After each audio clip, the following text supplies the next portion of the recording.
जब प्रवेश किया पंडाल की ओर तो ऐसा लगा था कि मानो साक्षात श्री गिरिराज पर्वत सामने विराजमान हैं और उन्हीं को कथा सुनाने के लिए हम यहाँ आए हैं। तो भावना यही रखने वाले हैं कि यहाँ खाटू श्याम जी पीछे बैठे हैं, सामने गिरिराज जी विराज रहे हैं, मध्य में हम सब वृंदावन में बैठे हैं और बैठ कर के कथा श्रवण लाभ लेंगे। आज प्रथम दिन है कथा का। आप सब लोग नित्य प्रयास कीजिए 2 बजे तक यहाँ उपस्थित हो जाएं। जैसा मुझे पता चला कि 2 बजे से यहाँ पर नित्य संकीर्तन है, श्याम बाबा के कीर्तन होंगे और फिर 4 बजे तक जब आप लोग बिल्कुल भक्ति रस में आनंदित हो जाएंगे तब हम यहाँ आकर के कथा रस आप सबको श्रवण कराएंगे। तो आप सब लोग बड़े भाव और प्रेम से उपस्थित रहिएगा। आज पहला ही दिन है, अभी तो 6 दिन और शेष हैं। खूब आनंद के साथ, खूब उत्सव मनाते हुए, खूब उत्साह के साथ हम सब लोग कथा का रस अपने अंदर समाहित करेंगे, ऐसी भावना है। कुछ नियमों का आप लोग ध्यान रखिएगा। आचार्य संहिता का पालन सबको करना चाहिए। सत्संग की भी एक संहिता है, आचार्य संहिता है, यहाँ के भी कुछ नियम है। इसमें सबसे पहला नियम यही है कि आपको व्यास जी से पहले उपस्थित होना है। व्यास के बाद कथा में आना भी एक प्रकार का अपराध है। तो जो लोग आज आए हैं वो तो अच्छा है, जो कल से आने वाले हैं उनको भी थोड़ा आप संकेत कीजिए कि महाराज जी से पहले पहुंचो। दूसरे नियम का ध्यान आपको ये रखना है कि आज जहां बैठे हैं 7 दिन तक प्रयास कीजिए वहीं बैठिए, बार बार स्थान मत बदलिएगा। कई लोग नारद बने रहते हैं, कभी इधर कभी उधर कभी इधर। तो उससे क्या होगा, अब हम बहुत वैसे नहीं आध्यात्मिक स्तर की बात करें। व्यास जी आज हम यहाँ कथा सुना रहे हैं, कल हम कहे नहीं व्यासपीठ वहाँ लगाओ, वहाँ से सुनाएंगे, परसों कहें वहाँ से सुनाएंगे, उस दिन वहाँ से सुनाएंगे। कितना मन स्थिर नहीं हो पाएगा।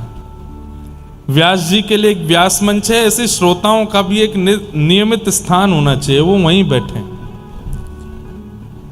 तो आज जहां बैठ गए हो वैसे होगा नहीं, लेकिन हमारा काम बताना है। प्रयास कीजिए रोज वहीं बैठी। क्यों? उससे एक फायदा, हमारी दृष्टि आज कल में पहचान जाएगी कौन कहाँ बैठा है, कौन कथा में सो रहा है, कौन बात कर रहा है, कौन सुन रहा है, कौन केवल सिर खुजा रहा है, कौन केवल ये आदि देख रहा है।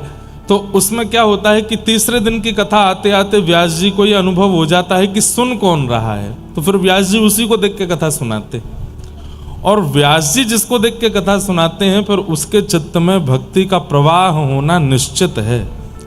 इसलिए प्रयच्छति गुरु प्रीतो वैकुंठम योग दुर्लभम। हमारी नेत्र ढूंढते हैं श्रोता को। श्रोता कौन है? सेल्फी वाले कौन है पता चल जाता है, फोटो वाले कौन है पता चल जाता है, केवल इन कार्यों के लिए आए हैं पता चल जाता है। लेकिन सुनने कौन आया है? और सुनकर के भी, सुनने में भी कई भेद होते हैं। कई लोगों का सुनने के प्रति भेद होता है कि हमें केवल जानकारी लेनी है कि क्या सुनाने आए हैं। कई लोग इस भाव से सुनते हैं। कई लोग इसलिए सुनते हैं कि 3 घंटा कुछ है नहीं करने को, करें क्या, चलो कथा ही सुने आते हैं। कई लोग इसलिए सुनते हैं कि हमको निमंत्रण पत्र मिला है तो पत्र का सम्मान करेंगे, जाके सुनेंगे। और कई लोग इसलिए सुनते हैं कि उन्हें पता है कि जीवन अंतिम है, हमें ठाकुर जी का अनुभव करना है, और उस अनुभव के लिए कौन सा मार्ग, किस प्रयास, किस क्रिया का जीवन में आना जरूरी है, वो हम सुन के आएंगे, वो इसलिए आते हैं। तो ऐसे जो भगवत प्राप्ति की भावना से कथा में आते हैं ना, उनके मुखमंडल को हमारे नेत्र या किसी भी व्यास के नेत्र पकड़ लेते हैं और फिर वो उन्हीं को कथा सुनाते हैं। इसलिए स्थान एक ही रखिएगा।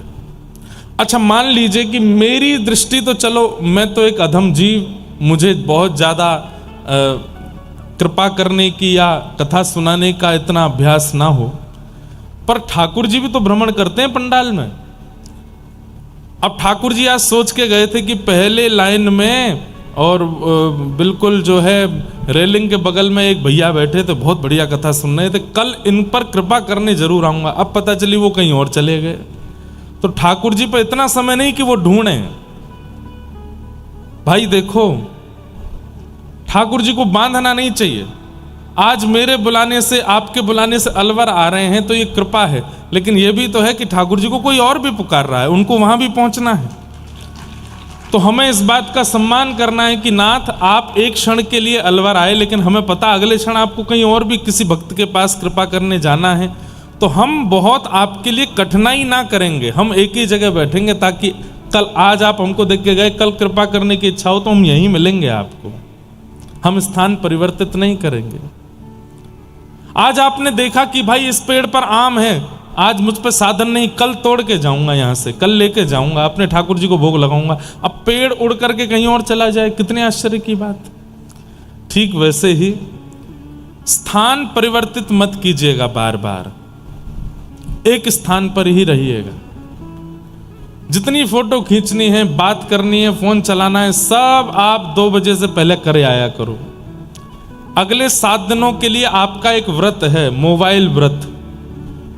जैसे एकादशी व्रत होता है, सोमवार व्रत होता है और प्रदोष का व्रत होता है, ऐसे ही 7 दिन कथा में आपका ये फोन व्रत होना चाहिए। ये नहीं चलाना है, कानों को खोल के रखना है और जो जो भाव सुने सब चित्त में धारण करने हैं। ठीक है। तो दूसरा नियम, पहला नियम व्यास जी से पहले आना है, दूसरा नियम स्थान नहीं बदलना है, तीसरा नियम कोई आवे कोई जावे, आपका ध्यान नहीं भटकना चाहिए। जैसे हम ध्यान पूर्वक कथा सुना रहे हैं, आप ध्यान पूर्वक सुनो। चौथा नियम, मौन होकर के कथा सुनो। कथा के बीच में बोलिए मत। कथा प्रारंभ होने के बाद व्यास का अधिकार है वो बोले, हम केवल सुने, आप बोलिए मत, अपना मौन रख लीजिए। घर के परिवार के कोई मित्र वित्र भी आ जाए और कहें अरे भैया हम कहाँ बैठे, पीछे जाओ बैठ जाओ, और सबको स्टेटस पे भेज दो आज कि हमारा मौन है 7 दिन, 2 बजे से 6 बजे तक, 7 बजे तक। इतनी देर ब्रह्मांड भी से भी ब्रह्मा भी फोन करेंगे तो हम नहीं उठाएंगे, हमारा मौन है, हम कथा सुन। देखो हम ये बातें क्यों बता रहे हैं? अलवर में दोबारा कथा कब होगी हमें भी नहीं पता, आपको भी नहीं पता। ये अवसर मिला है तो ये जाना नहीं चाहिए हाथ से। 7 दिन बाद जब ये कथा विश्राम हो तो आप वो नहीं रहने चाहिए जो आज थे, आपके अंदर परिवर्तन होना चाहिए। आप वो ना हो जो दुनिया आपको जानती है, आप वो हो जाओ कि श्याम सुंदर आपको जाने।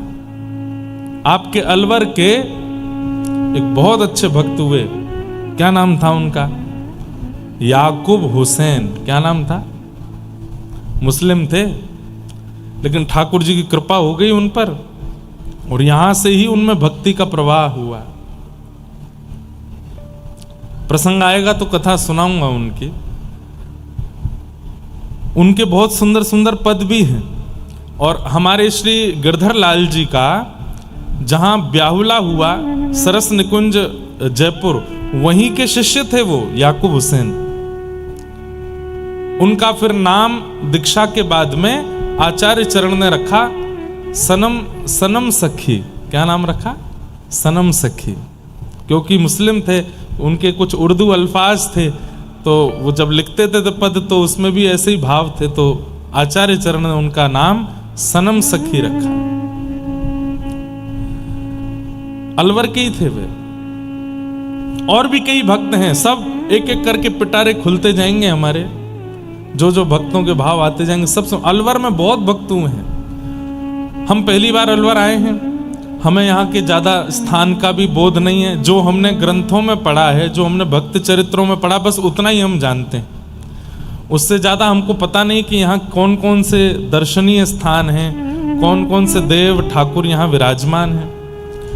तो प्रयास कीजिएगा, हमको उनके बारे में भी बताइएगा ताकि हम 7 दिनों में दर्शन कर सकें। हो नहीं सकता कि यहाँ कोई ठाकुर ना हो, निश्चित होंगे। निश्चित दिव्य दिव्य स्थान दर्शन के होंगे, तो जरूर उनका भी दर्शन करेंगे। तो ये समय खाली ना जाए, कहीं ऐसा ना हो कि 7 दिन कथा सुन करके केवल हमने धन का व्यय, समय का व्यय और सब चीज का केवल व्यय किया, मिला कुछ नहीं। प्रॉफिट होना चाहिए आपको, लॉस में मत चले जाना। और यहाँ प्रॉफिट धन के रूप में नहीं होता, यहाँ प्रॉफिट केवल कृपा के रूप में होता है। तो इसलिए वो कृपा का प्रॉफिट हो, उसके लिए ये नियम है जो मैं बता रहा हूं। शास्त्र आज्ञा करते हैं कि एक समय भोजन और एक समय फलाहार करके कथा सुननी चाहिए। पूरे दिन फलाहार पे रहिए, कथा विश्राम के बाद प्रसाद पा लीजिए। वैसे तो ये भी नियम है कि फलाहार पे ही कथा सुनो, पूरी कथा ही फलाहार पे सुनो, लेकिन नहीं हो सके तो कम से कम 2 समय फलाहार और 1 समय भोजन। पर आजकल वाला फलाहार नहीं, कुट्टू की पकौड़ी, कचौड़ी, जलेबी और वो खीर, रायता, ये सब बनाकर फलाहार मतलब फल ही खाना है। रात्रि कथा विश्राम के बाद जब घर जाएं तब ठाकुर जी के लिए प्रसाद बना के सेवन करो। ये सब किस लिए? ताकि चित्त में तामसिकता ना रहे। भाई कोई आर्मी की ट्रेनिंग में जाता है, कोई पुलिस की ट्रेनिंग में जाता है, तो उसको वहां के अनुसार ही भोजन करना पड़ता है। इतना खाना है, ज्यादा नहीं खाना, दौड़ नहीं पाओगे, ये प्रैक्टिस नहीं कर पाओगे, इसमें नहीं चले। ऐसे ही कथा का भी एक नियम है। यहां सब कुछ खाते हुए यदि आप कथा सुनेंगे तो तामसिकता चित्त में रहेगी, और व्यास जी ने जो बात बताई वो सुनाई तो देगी पर स्थिर नहीं होगी।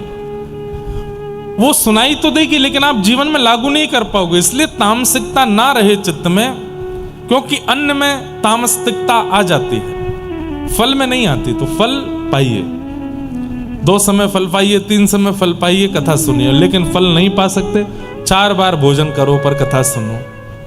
कथा सुनना, भोजन पर कैसे ताली बजे, अच्छा है 4 बार करेंगे।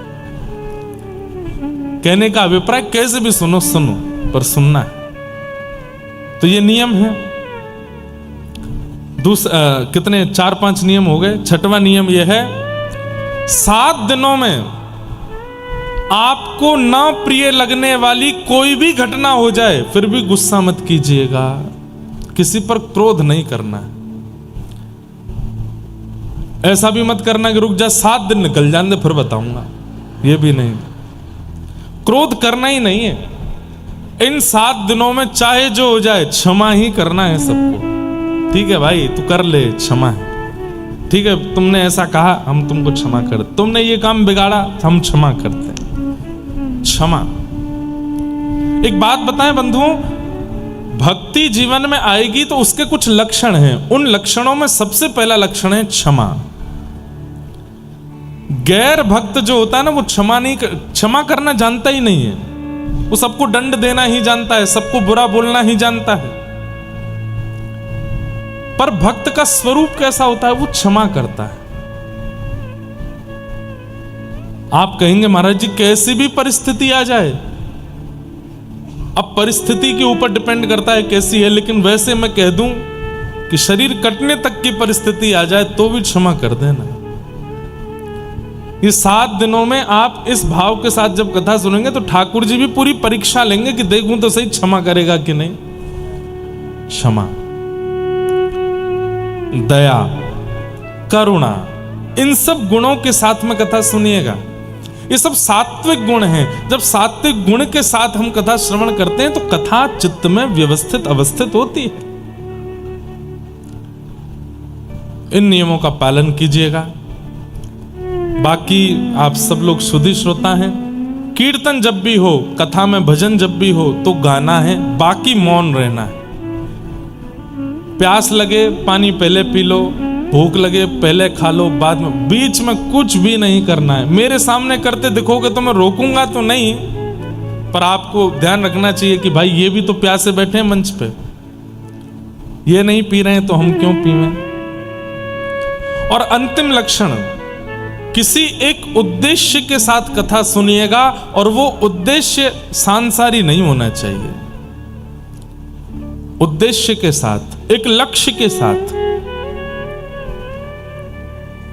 और एक बात कहूं, अब अधिकतर मेरी ये बात बोलते ही कई लोगों ने सोच लिया होगा ठीक है श्याम सुंदर के हमको दर्शन हो जाए, हमको यही उद्देश्य है। ये बहुत बाद की बात है। पहले स्वयं से पूछिए योग्य हैं हम? नहीं हैं योग्य। तो सबसे पहला उद्देश्य क्या होना चाहिए कि मेरे अंदर बहुत अवगुण हैं, मेरे अंदर बहुत दोष हैं जिनको मैं चाह के भी नहीं निकाल पाया हूं। पहले मैं उन दोषों का निवारण करूं, उन दोषों से निवृत्त हूं, बाद में ठाकुर जी के लिए पहले योग्य तो बन जाऊं।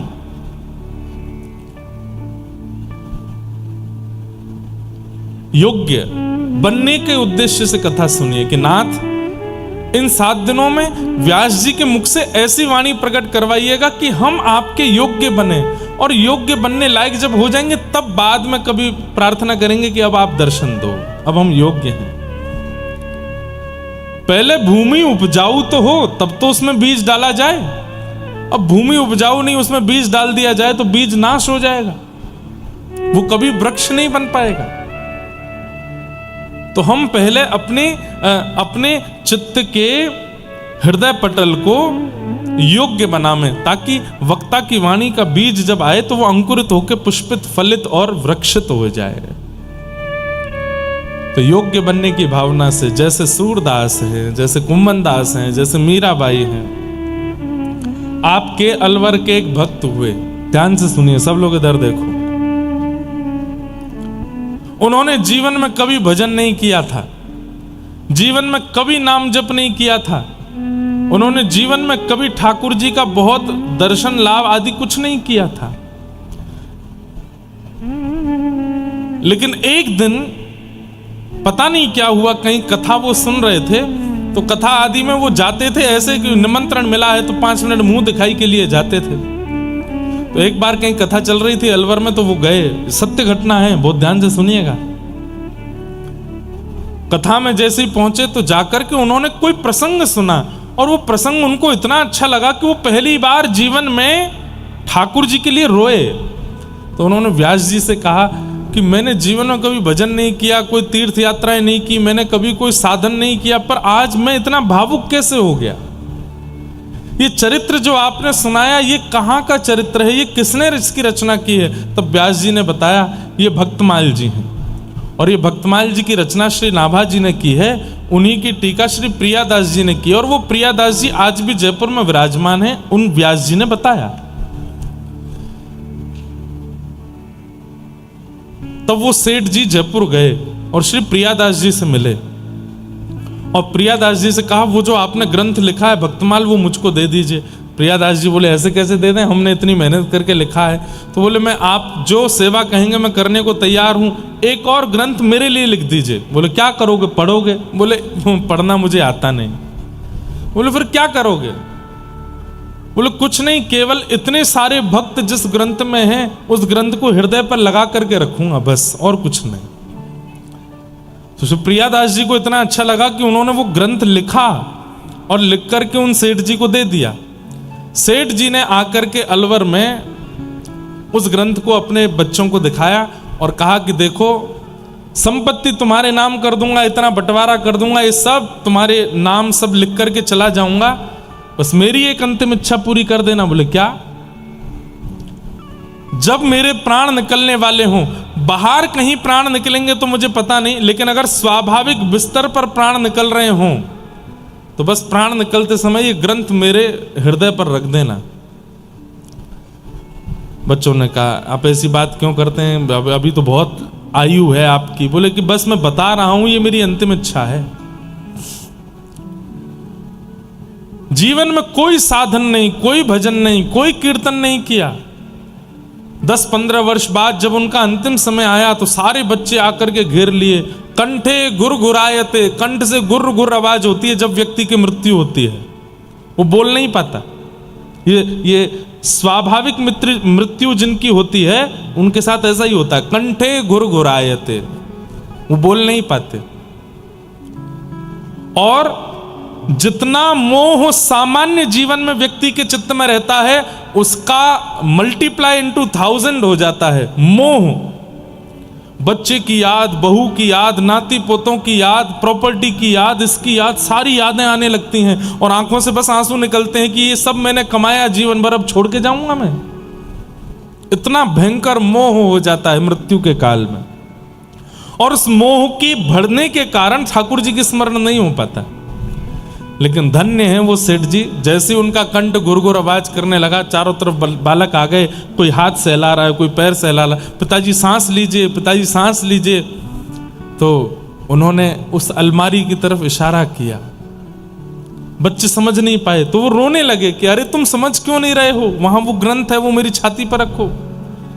तब एक बालक ने कहा ये अलमारी की तरफ क्यों देख रहे हैं, हो सकता है इनकी कोई प्रिय वस्तु रखी है उसको देखना चाहते होंगे। अलमारी खोली तो वो ग्रंथ रखा था। तब बड़े पुत्र को याद आया, अरे अरे पिताजी ने 10-15 साल पहले कहा था जब मैं मरूं तो ये ग्रंथ मेरी छाती पर रख देना।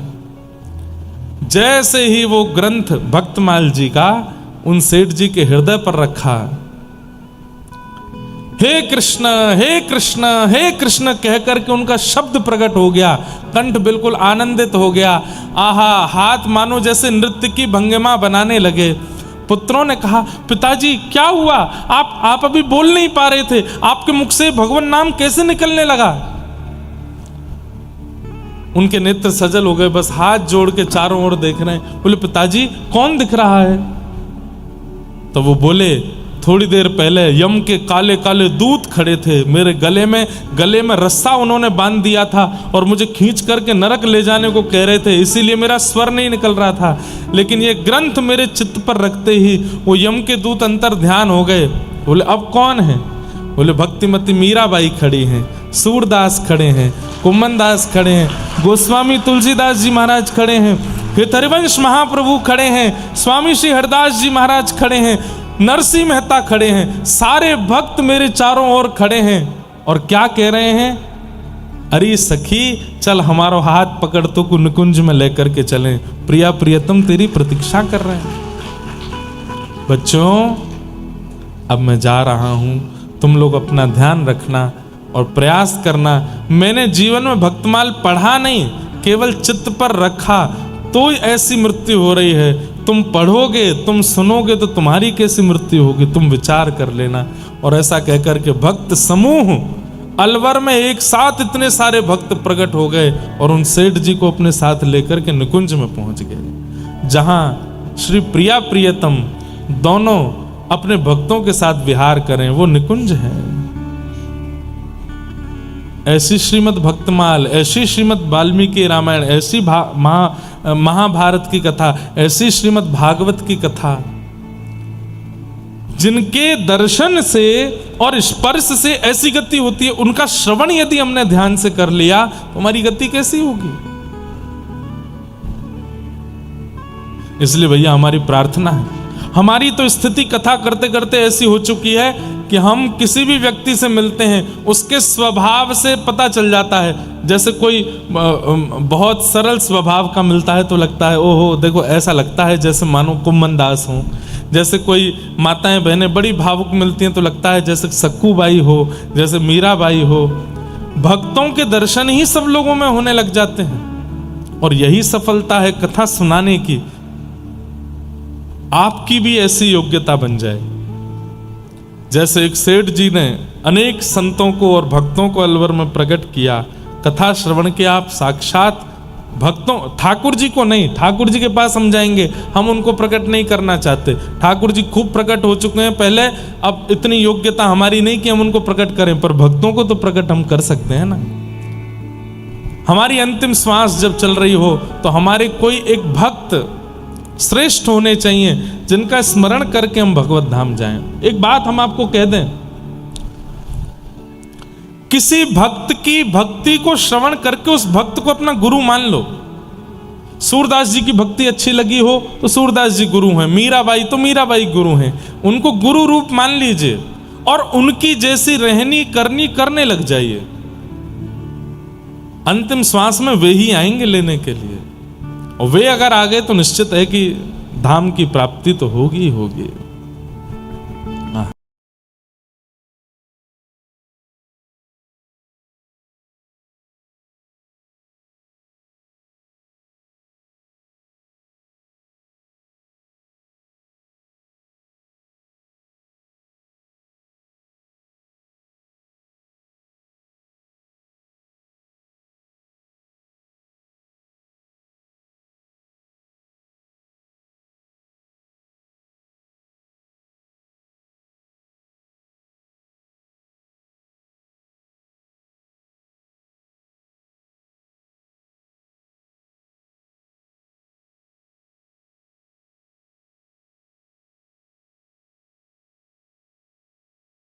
इतना तो कहना स्वामी, जब प्राण तन से निकले। हे नाथ, एक बात बताएं आपको, अगर व्यक्ति ने अपने अंतिम श्वास में भगवान का स्मरण नहीं किया और प्राण निकल गए, तो शास्त्र कहते हैं फिर उसको कटघरे में खड़ा किया जाता है, और कटघरे में खड़ा करके चित्रकेतु, जो कि ब्रह्मा जी के दूत हैं, वो चित्रकेतु खड़े होकर के उसके जीवन का पूरा बताते हैं। तुमने इतना पाप किया, तुमने इतनी भलाई करी, तुमने इतना बुरा किया, या तुमने ऐसा किया, तुमने वैसा किया। फिर उसके बाद मेजरमेंट किया जाता है। पाप ज्यादा होता है तो नरक भेज दिया जाता है, पुण्य ज्यादा होते हैं तो स्वर्ग भेज दिया जाता है। दोनों बराबर होते हैं तो फिर 50 दिन नरक में, 50 दिन स्वर्ग में। उसके बाद क्या? उसके बाद चित्रकेतु अब दोबारा जाओ पृथ्वी पे, फिर से कर्म करो, अच्छे कर्म करोगे, बढ़िया भजन आदि करोगे तो फिर से तुमको वैकुंठ मिलेगा। और केवल पुण्य कमा करके पाप करके आओगे तो फिर से यहां आकर के स्वर्ग नरक में विभाजन होगा। बहुत ध्यान से सुनिएगा। लेकिन अगर कोई व्यक्ति अपने अंतिम श्वास में भगवान का स्मरण नहीं कर पाया पर जीवन भर बहुत किया, उसका क्या होगा? खूब वृंदावन गया, खूब गोवर्धन की परिक्रमा की, खूब बरसाना गया, खूब नंदगांव गया, खूब सब जगह संतों के दर्शन किए, पर पता नहीं किसी कारणवश अंतिम श्वास में यदि ठाकुर जी का स्मरण नहीं कर पाया तो क्या होगा? तब बराह पुराण में भगवान बताते हैं, जिसने जीवन भर मेरा स्मरण किया, तिलक धारण किया, गुरुओं को प्रणाम किया, संत जनों के कथाएं सुनी, गिरिराज, नंदगांव, बरसाना, गोवर्धन, वृंदावन, बद्रीनाथ, केदारनाथ, गंगोत्री, यमुनोत्री, जगन्नाथ, द्वारिका, सब तीर्थों के दर्शन किए, यदि वो अंतिम समय में मेरा स्मरण नहीं कर पाता तो मैं उसका स्मरण कर लेता हूं, मैं उसको याद कर लेता हूं। इसलिए हमारे आचार्यों ने कहा इतना नाम जप करो, इतना नाम जप करो कि अंतिम श्वास में नाम ही मुख से निकले, और नहीं निकल पाए तो जीवन भर इतना नाम जप कर लो कि अंतिम श्वास में ठाकुर जी तुमको याद कर ले, ठाकुर जी हमको याद कर ले। मीराबाई को ठाकुर जी ने याद किया अंतिम श्वास में, नरसिंह मेहता को ठाकुर जी ने याद किया। और एक बात और बता दूं, सांकेतिक बात, छुपी हुई बात है, जब ठाकुर जी याद करते हैं ना तो व्यक्ति की मृत्यु शुभ दिनों में होती है, या तो एकादशी को होगी, या फिर शिव उपासक है तो सोमवार को होगी, ठाकुर जी का उपासक है तो बृहस्पतिवार को होगी।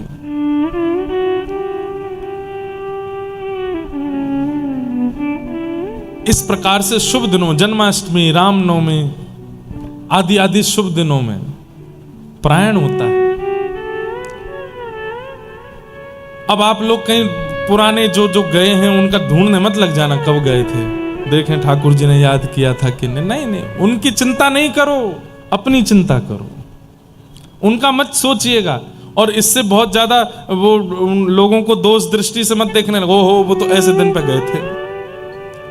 नहीं, हम लोगों का सौभाग्य है कि भारत में 365 दिन मंगल ही हैं, किसी भी दिन प्राण जाए मंगल ही है, लेकिन फिर भी हम अपना विचार करके चलें। एकादशी का दिन हो, ठाकुर जी की मधुर कथा सुनी हो, उस दिन तिलक सिर पर धारण किया गया हो, ठाकुर जी की मधुर सेवा की वजह से हाथों से इत्र की सुगंधी आ रही है, ठाकुर जी का प्रसाद बनाया, भोग लगाया था, मधुर कथा सुन रहे थे तो नेत्र सजल हो गए थे। बस ठाकुर जी के अंग की सुगंधी, मन में कथा का भाव और बुद्धि में केवल श्री राधा नाम गूंज रहा है। तभी कोई ब्रज से आ गया, डोरबेल बजाई, बोले हम आपके लिए प्रसाद लाएं बरसाने का। आहा, वो प्रसाद पा लिया। अब जीभ पर भी प्रसाद है, मन में भी प्रसाद है, कानों में भी प्रसाद है, नेत्रों में भी प्रसाद है, बुद्धि में भी प्रसाद है। बस यही क्षण था, और उसी क्षण पता नहीं क्या हुआ, अचानक से हृदय गति रुकी, श्वास रुक गई और ठाकुर जी अपने संग ले गए। लोग बाग बंधुओं, इस पंडाल से बाहर ये बात करना मना है, मृत्यु की बात बाहर नहीं कर सकते। भाई शुभ शुभ बोलो, क्या बात कर रहे हो, हैं मरने मरने की बात क्यों करते हो, अभी तो जीवन शुरू हुआ है। यही एक जगह है जहां मृत्यु की बात खुल के की जा सकती है। हम सबका जन्म ही हुआ है उस मृत्यु को सफल बनाने का। मेरे से बड़ी उम्र के लोग यहां बैठे हैं, मैं तो आपसे बहुत छोटा हूं। अभी से ही चिंता हो रही है कि मृत्यु सफल होनी चाहिए, कहीं संसार के विषय भोगों में पड़ करके ये मृत्यु असफल ना हो जाए, क्योंकि दोबारा चांस नहीं मिलेगा। हमारे शास्त्र आज्ञा करते हैं, ध्यान से सुनिएगा, थोड़ा डरिएगा इस बात को सुन के। अंतिम काल में व्यक्ति अगर अपनी धन संपत्ति का स्मरण कर लेता है, अंतिम काल में व्यक्ति अगर अपनी धन संपत्ति का, प्राण निकल रहे हैं तो पता चल जाता है व्यक्ति को कि मेरे प्राण जाने वाले हैं। अब उसको याद आ रहा है, उस वाली अलमारी में 12-15 लाख रुपए रखे हैं, किसको बता के जाऊं, उस वाली बैंक में इतने जमा हैं, वहां वाले में इतने रखे हैं, इतने वो वाली प्रॉपर्टी की रजिस्ट्री हो गई है, उसकी तो वो पूरी हुई नहीं है। धन संपत्ति का स्मरण करते हुए जब व्यक्ति प्राण त्यागता है तो उसको अगले जन्म में सर्प बनना पड़ता है। ठाकुर जी कहते हैं, जा बेटा, भूमाफिया बन गया, अब तो सारी जमीन तेरी है, सर्पों की ही है पृथ्वी। आप लोग सुनते हैं तहखानों में सर्प बैठे हैं, कर क्या रहे हैं? बोले वहां ऐसा हमारे ब्रज में बताते हैं, उन मंदिर के नीचे इतना संपत्ति रखी है पर अंदर कोई जा नहीं सकता। बोले क्यों? बोले वहां सर्प बैठे। क्या करते हैं सर्प? बोले पूरे दिन केवल कुंडली मार के बैठे ही रहते हैं, ले संपत्ति पर खर्च भी नहीं कर पाएगा, बैठा रहे उसी के ऊपर, क्योंकि अंतिम श्वास में वही सोचा था। व्यक्ति संपत्ति का स्मरण करते हुए प्राण त्यागता है तो सर्प बनना पड़ता है। व्यक्ति अपनी भूमि का स्मरण करके प्राण त्यागता है, अपने घर का स्मरण करके प्राण त्यागता है। मैंने ये होटल बनाया, मैंने वहां ये बनाया, इन सब का स्मरण, तो उसको प्रेत बनना पड़ता है। खंडरों में ही रहता है फिर वो प्रेत बन के।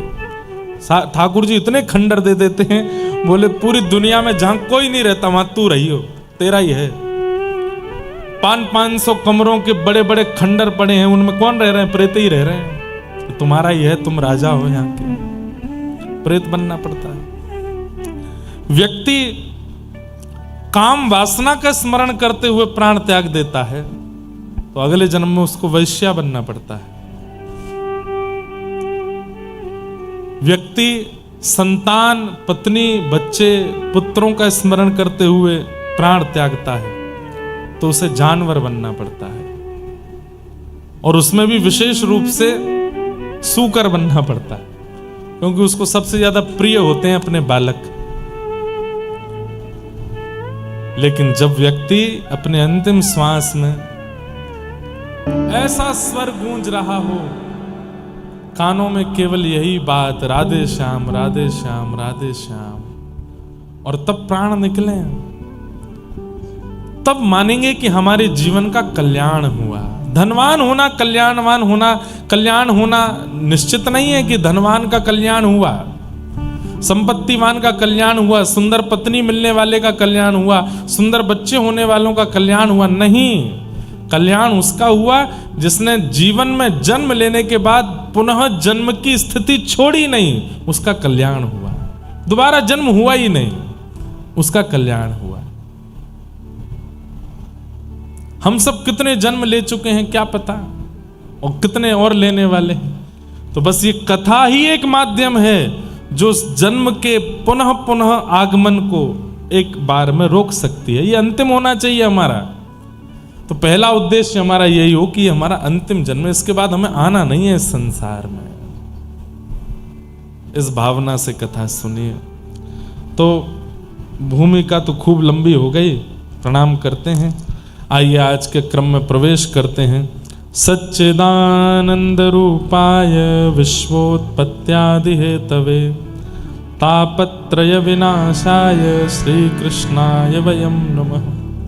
यं प्रव्रजन्तमनुपेतमपेतकृत्यं द्वैपायनो विरह कातर्या जुहाव पुत्रेति तन्मयतया तर्वोऽभिनेदु तम सर्वभूत हृदय मुनिमानतोऽस्मि। बोलो श्रीमद् भागवत महापुराण की। सच्चिदानंद रूपाय भगवान के 3 रूप हैं, सत्य, चैतन्य और आनंद। स्वरूप अनेक हैं भगवान के, कहीं सुदर्शन चक्रधारी हैं, कहीं गिरवरधारी हैं, कहीं वंशीधारी हैं, लेकिन इतने स्वरूपों के रूप 3 ही हैं, सत्य, चैतन्य और आनंद। तो सबसे पहली बात, ठाकुर जी सत्य हैं, इसलिए उनको कभी भी मिथ्या नहीं मानना चाहिए। दुनिया से आप कुछ भी छुपा लीजिए, पर ठाकुर जी से कुछ नहीं छुपा है, यह विश्वास आपके चित्त में रहना चाहिए। ठाकुर जी का पहला स्वरूप क्या है? सत्य। ठाकुर जी का दूसरा स्वरूप क्या है? चैतन्य। जड़ नहीं है ठाकुर जी, पाषाण नहीं है, मूर्ति नहीं है, चैतन्य है। जैसे हम चैतन्य हैं, चल फिर रहे हैं, उठ रहे हैं, बैठ रहे हैं, खा रहे हैं, पी रहे हैं, हंस रहे हैं, ये सारी चैतन्यता जिनके चित्त में विराजमान, वो है ठाकुर जी। ठाकुर जी चैतन्य है, सत्य, चैतन्य। और तीसरा ठाकुर जी का स्वरूप है आनंद। ठाकुर जी आनंद देते। यहां 7 दिन कथा सुनेंगे आप। आज पहले दिन की सुन के जाएंगे, कल फिर मन होगा कथा सुनने चलें, परसों फिर मन होगा कथा सुनने चलें। ये मन क्यों हो रहा है बार बार? बोले अच्छा लगा कथा में। ये अच्छा जो ठाकुर जी की कथा में, ठाकुर जी के दर्शन में, ठाकुर जी के धाम तीर्थ यात्रा में जो अच्छा लगता है, वो सुख नहीं है, वो आनंद है। वो आनंद है, और वो आनंद ही श्री कृष्ण है। जो यहां कथा में आप लोगों को अनुभूति हो रही है, ये अब नीचे बैठे हैं, फर्श पे बैठे हैं, कोई बहुत अच्छे फर्श तो नहीं है, ठोस फर्श है, पीछे कोई ट्रैक भी नहीं है, हमारे तो फिर भी एसी लग रहे हैं, आप तो ऐसी पंखा में बैठे हो। इतनी अव्यवस्था में भी प्रसन्नता है, ये आनंद है, ये सुख नहीं हो सकता। यही कथा का पंडाल नहीं होता, कथा का मंच नहीं होता, यहां कोई सांसारिक क्रिया चल रही होती तो आप बैठ नहीं पाते नीचे। आप बोले भाई कुर्सी हो तो दिलवाओ, नीचे नहीं बैठ सकते। क्यों? व्यवस्था से मिलने वाला जो सुख है वो सुख कहलाता, पर अव्यवस्था में भी जो सुख दे वो आनंद है। ये आनंद ही कृष्ण है। तो भगवान के 3 स्वरूप हैं, सत्य, चैतन्य और आनंद। इन 3 चीजों को, इन 3 भावों को चित्त में व्यवस्थित रखिए। पहली बात, तुम जानत सब अंतर्यामी। ठाकुर जी सब जानते हैं, उन्हें सब पता है। तुम जानत सब अंतर्यामी, सब पता है ठाकुर जी को। यह विश्वास चित्त में रखिए कि उन्हें सब पता है। आपको सत्य बता रहे हैं, भक्ति मार्ग में प्रवेश आपका यहीं से हो जाएगा कि आप ये विश्वास चित्त में रखते हैं कि उनको सब पता है। कई लोग मंदिर इसलिए जाते हैं, उनको लगता है ठाकुर जी को पता नहीं है मेरी परिस्थिति, क्या मैं बता के आऊं? नहीं, वो सब जानते हैं, उन्हें पता है। इससे होगा क्या? कल को जीवन में कष्ट आने पर, दुविधा आने पर, पीड़ा आने पर आप शांत रहोगे। क्यों? ठाकुर जी को पता है अभी शायद इसमें मेरी भलाई है इसलिए ऐसा दे रहे हैं, कुछ समय बाद अच्छा देंगे, शायद उसमें मेरी भलाई होगी। तुम जानत सब अंतर्यामी। तो पहला भाव, ठाकुर जी के प्रति विश्वास रखो कि वो सत्य जानते हैं, उन्हें पता है। दूसरा, अब पहली जो सत्य की बात है, इसमें एक प्रसंग याद आता है, सुना होगा आपने, बड़ा प्रसंग अद्भुत है। साक्षी गोपाल भगवान, कई मंदिरों में आप जाते हैं तो वहां पर आपको साक्षी गोपाल भगवान जरूर मिलते होंगे। अभी हम परसों ही महाकाल भगवान को दर्शन करके आए, वहां पे भी साक्षी गोपाल है। हमको पुजारी जी ले गए, बोले साक्षी गोपाल हैं, इनको प्रणाम किए बिना महाकाल को प्रणाम किया, ये रजिस्टर में लिखा नहीं जाता चित्रकेतु के पास, यही साक्षी लेते हैं। साक्षी गोपाल करते क्या हैं? आपने क्या किया ये उनको पता है, उसकी साक्षी लेते हैं, उसकी गवाही देते हैं। तीर्थ यात्रा पर कुछ लोग गए हुए थे, तीर्थ यात्रा विश्राम हुई तो एक बड़े वयोवृद्ध थे, उन्होंने एक युवा बालक को उसकी पीठ पे हाथ धर के कहा, तुमने मेरी इतनी सेवा करी है इस पूरी यात्रा में, अब तुम वापस गांव चलोगे, अपनी पौत्री का, अपने पुत्र की पुत्री का तुमसे ब्याह कराऊंगा। उस व्यक्ति ने कहा, मेरी ब्याह की इच्छा नहीं है, लेकिन आप कह रहे हैं तो मैं मना क्यों करूं। कोई गुलाब जामुन परोसे तो भले इच्छा ना हो, पात तो लेना ही चाहिए। जलेबी दे रहा हो, मना क्यों करो।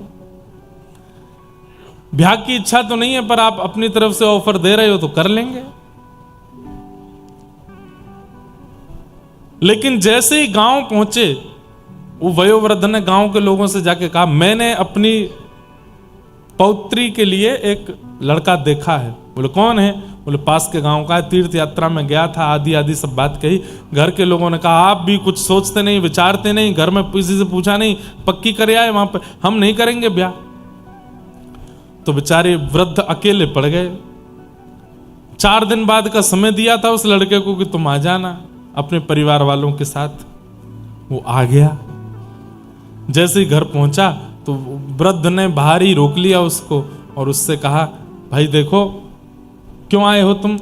बोले आपने कहा था कि अपनी पौत्री का आप ब्याह करेंगे, तो मैं परिवार वालों को लेके आया हूं। बोले ऐसे ही झूठ बोल रहे हो, मैंने तो कुछ नहीं कहा था, मैंने तुमसे कहा ही नहीं था, तुमने कोई स्वप्न देखा होगा या तुम मिथ्या बोल रहे हो। अरे भैया, सबको इकट्ठा करके उसके परिवार वालों के सामने बोला, मैंने इससे कहा ही नहीं कि मैं अपनी पौत्री का ब्याह करूंगा, ये झूठ बोल रहा है। वो लड़का रोने लगा, उसने तो पूरे हाथ पांव बांध लिए, बोले मैं ब्याह नहीं करूंगा, लेकिन मैं ये बात साबित करके रहूंगा कि आपने कहा था, आप झूठ बोल रहे हो। गांव के सरपंचों ने बुला करके कहा, बोले भैया क्या बात है? उसने कहा कि इन्होंने मुझसे कहा था कि अपनी पौत्री का ब्याह करेंगे, अब मना कर रहे हैं। तो गांव के लोगों ने कहा, भाई देखो, अब कौन सत्य बोल रहा है, कौन झूठ बोल रहा है, ये तो कोई तीसरा व्यक्ति बतावेगा तो बात पता चलेगी। जब आपने इनसे कहा था कि आप अपनी पौत्री का ब्याह करेंगे इनसे, तब किसी ने सुना था? तो जो और भी लोग गए थे यात्रा पे, वो सब लोग भी मना कर दिए, नहीं हमने तो नहीं सुना था। तो उस लड़के ने कहा, अरे आधी रात हो रही थी, सब सो रहे थे, कोई नहीं जागा था, बस मैं और ये थे।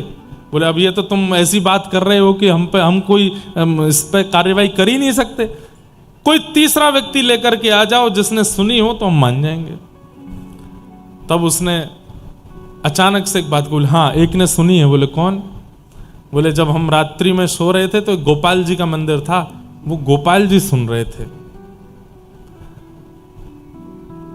घर के सब गांव के पंचायती सब हंसने लगे। बोले गोपाल जी सुन रहे थे? बोले हाँ उन्होंने सुना है। बोले एक काम कर, सब एक दूसरे को ऐसे आंख मारने लगे, बोले कि अब इसको फंसा देते हैं काम में, तो आप अपनी पौत्री का ब्याह कहीं और कर देना। बोले क्या? बोले हाँ भाई, किसने सुनी थी बात तुम्हारी? बोले गोपाल जी ने। बोले तू एक काम कर, गोपाल जी को लेके आ, अगर गांव के सामने उन्होंने गवाही दे दी तो तेरा ब्याह हम इससे करा देंगे। सब बोले गोपाल जी कभी बोलेंगे ही नहीं।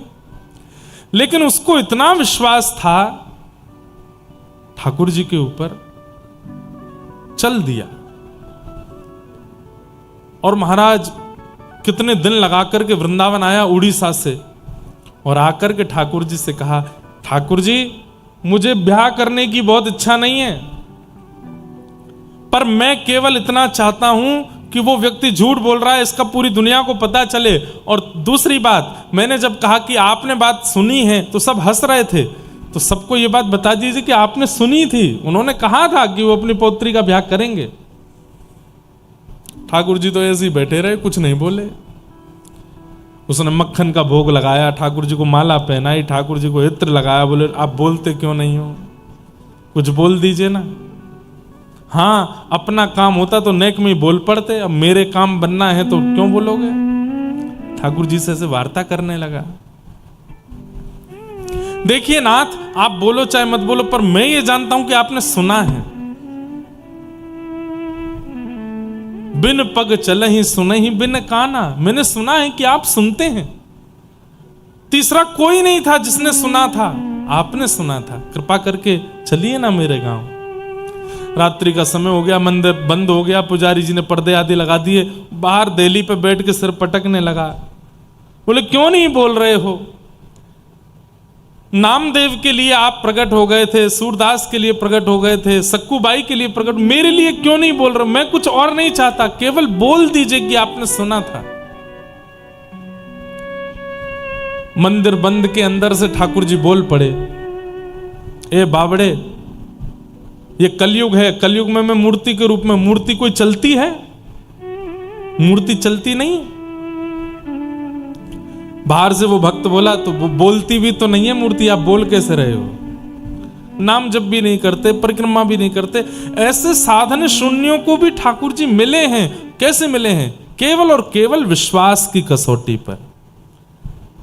उसे विश्वास है कि उन्होंने सुना है और वो इसी की रट लगाता रहा, ठाकुर जी प्रकट हो गए। बोले देख, तेरा गांव बहुत दूर है वृंदावन से, आने जाने में बहुत समय लगेगा। तो बोले तो क्या हो गया, चल दो। अरे वो बात ठीक है, पर तुम सब भक्त लोग हो, तुम लोग तो भूख प्यास सह ले, तो मुझसे नहीं सहन होता है। मैं तो एकादशी भी नहीं करता, मैं तो उस दिन भी प्रसाद पाता हूं, 8 बार भोजन करता हूं दिन में। बोले मैं आपकी सब व्यवस्था कर दूंगा 8 बार भोजन की। बोले इतना सारा भोजन कैसे लेके चलोगे? बोले बैलगाड़ी में ले चलूंगा, पर आप चलो, मैं अपने हाथ से बना बना के पवाया करूंगा। ठाकुर जी बोले अच्छा, और कहीं तुम हमको ले गए और अपने गांव से फिर वहां अपना काम वाम बनवा के वो मुझसे बोले अब चले जाओ अकेले वापस, तो नहीं नहीं, आप कहेंगे तो मैं छोड़ने भी आऊंगा और फिर पूरे रास्ते भोजन बनाता लाऊंगा, आप चिंता मत करो। ठाकुर जी बोले तो फिर एक बात और सुनो। बोले क्या? जब हम रुकेंगे तब हम दिखेंगे, जब चला करेंगे तो हम दिखेंगे नहीं। बोले मुझे कैसे पता चलेगी कि आप चल रहे हो? बोले मेरे नूपुर की ध्वनि आती रहेगी, मैं चल रहा हूं, पीछे मुड़ के देखना नहीं, तो जहां देखोगे वहीं रुक जाऊंगा। तो ठीक है। क्यों? ललित गति विलास वल गुहास। ठाकुर जी सीधे नहीं चलते, मटक मटक के चलते हैं, टेढ़े मेढ़े चलते हैं, उछल उछल के चलते हैं। और उस झांकी को कहीं इसने देख लिया तो गांव पहुंचने से पहले ही पधार जाएगा। इतने सुंदर लगते हैं ठाकुर जी चलते हुए। बोले कि इसने अगर मुझे देख लिया तो ये वहीं इसका जीवन अंत हो जाएगा।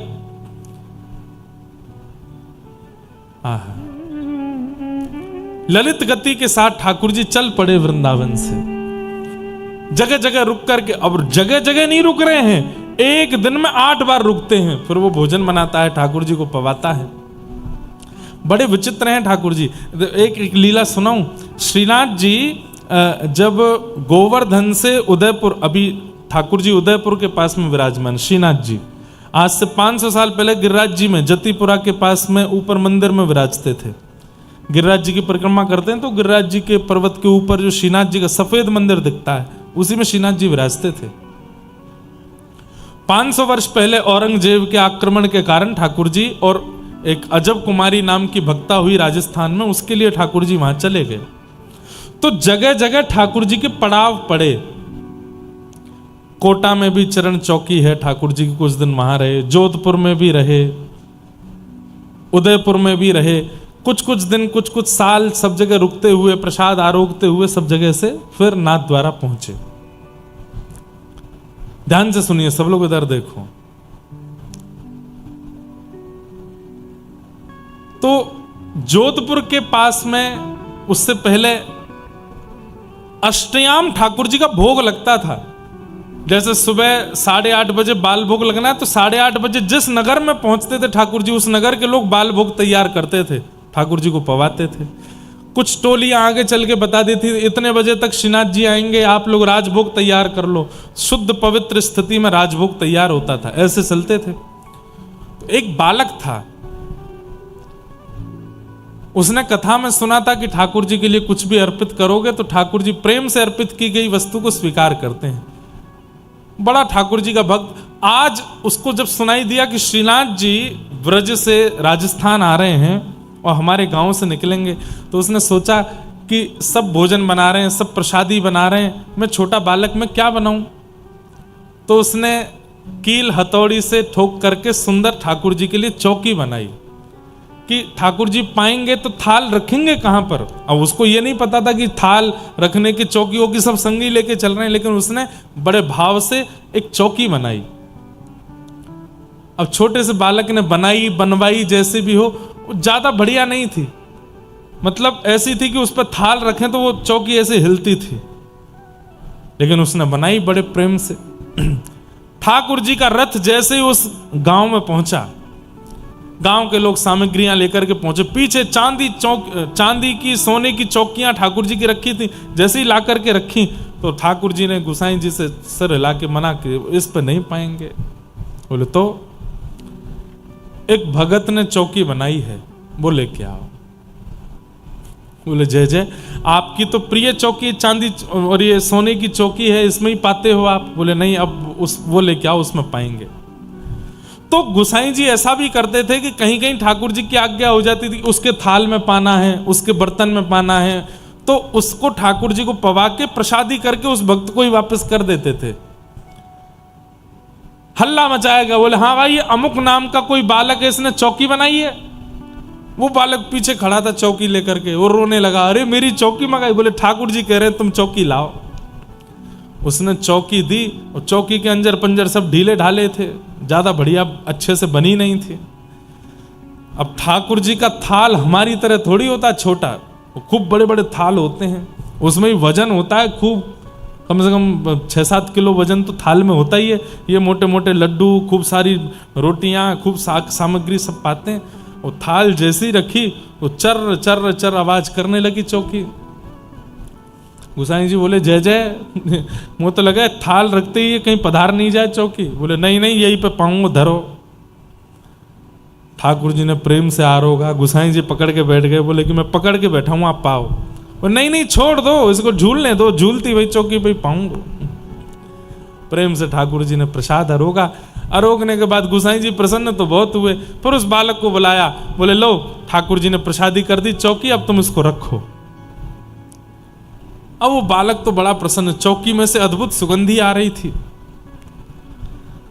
ठाकुर जी आगे निकले, अगले पड़ाव पर जहां प्रसाद होना था, जैसे ही ठाकुर जी प्रसाद के लिए रुके, चांदी और सोने की चौकी धरी। ठाकुर जी बोले ना, वही चौकी मंगवाओ।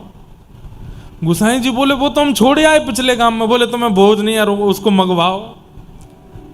गुसाई जी बोले जय जय, वह चौकी में कहा है ऐसो, कोई नग नहीं लगे, चांदी नहीं लगो। बोले नहीं, मुझे नहीं पता, मुझे वही चौकी मंगवाओ। फिर से महाराज वही चौकी मंगवाई गई। उस बालक से कहा ठाकुर जी को तुम्हारी चौकी भाग गई है। वही चौकी फिर से लगाई, उसमें ठाकुर जी ने प्रसाद पाया। आश्चर्य की बात, आज भी श्रीनाथ जी उसी चौकी पे प्रसाद पाते। आज भी श्रीनाथ जी के मंदिर में एक समय की प्रसादी ठाकुर जी की आज भी उसी चौकी पे ही आती है, उसी पे ही पाते हैं, झूलती वही चौकी है। अब तो हमने दर्शन तो नहीं किया, पर सुना है उसका भाव।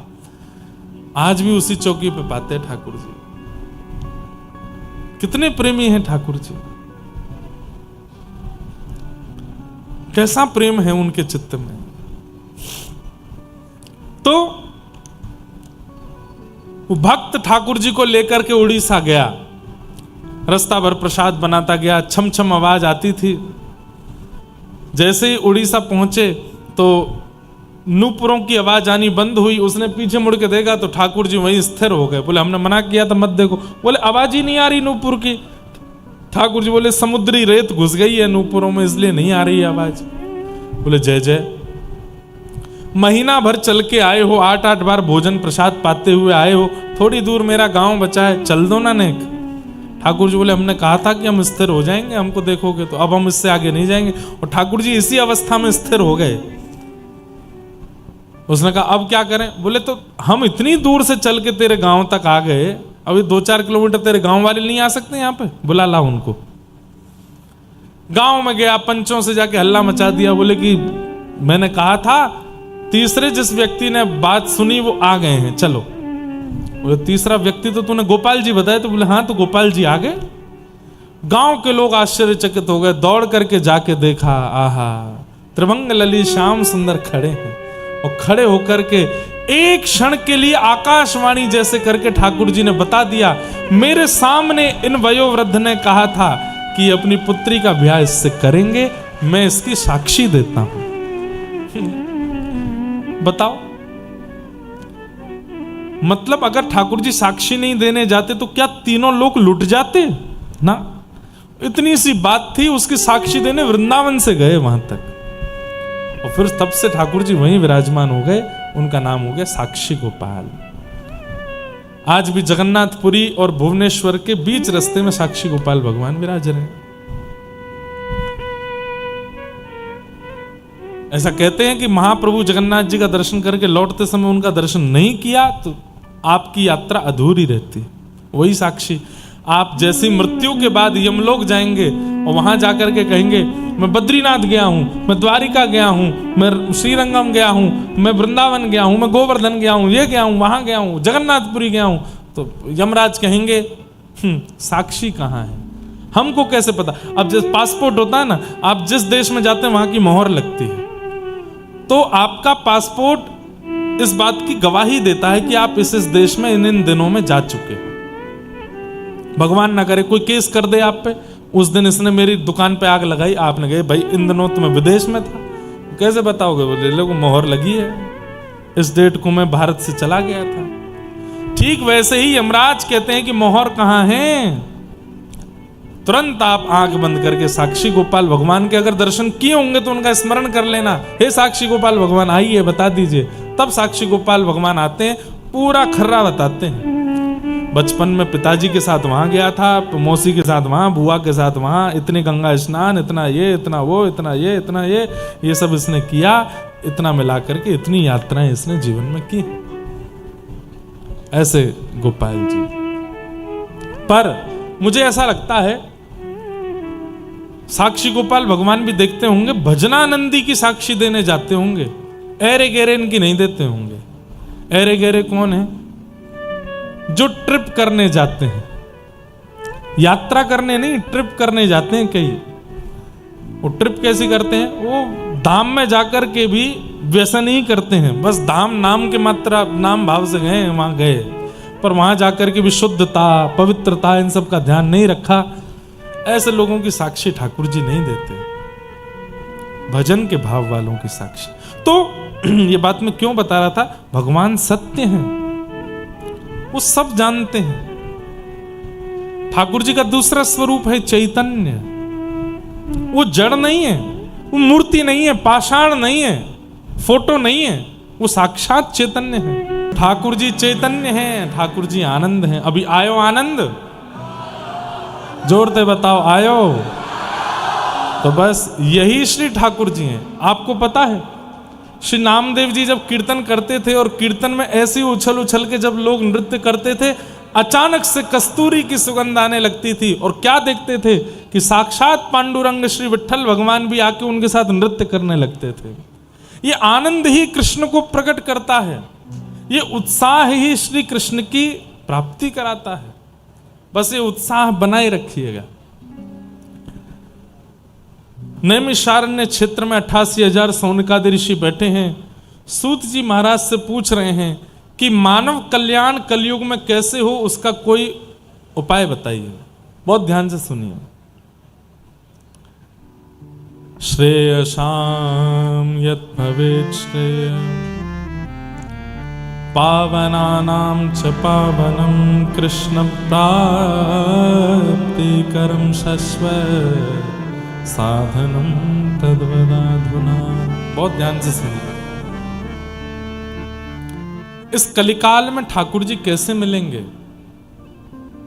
एक बात बोलें, अभी हम नायरोबी केनिया में कथा कर रहे थे, अफ्रीका में, तो वहां नरसिंह मेहता जी का चरित्र कहा 3 दिन तक, और उस बीच में एक भाव आया कि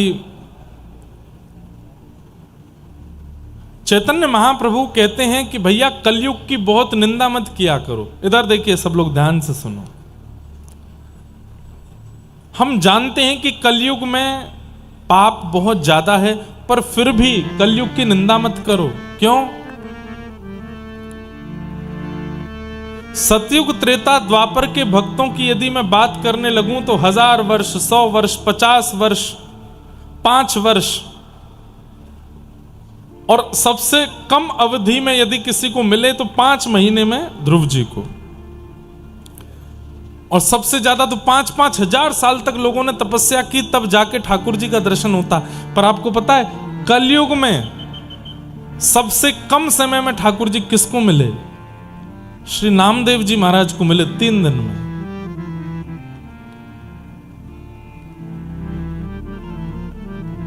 नरसिंह मेहता को मिले 7 दिन में, और 7 दिन में जब मिले उसके बाद जूनागढ़ में नरसिंह मेहता रहते, 52 बार भगवान आए, 52 टाइम्स नरसिंह मेहता के पास आए ठाकुर जी इस कलिकाल में। इतने तो किसी पर कृपा नहीं की ठाकुर जी ने, ना सतयुग के भक्तों पे, ना त्रेता के भक्तों पे, ना द्वापर के भक्त, केवल कलयुग के भक्तों पर। श्री नामदेव जी महाराज, उनके नाना जी थे श्री वामदेव जी महाराज, ठाकुर जी की सेवा करते थे।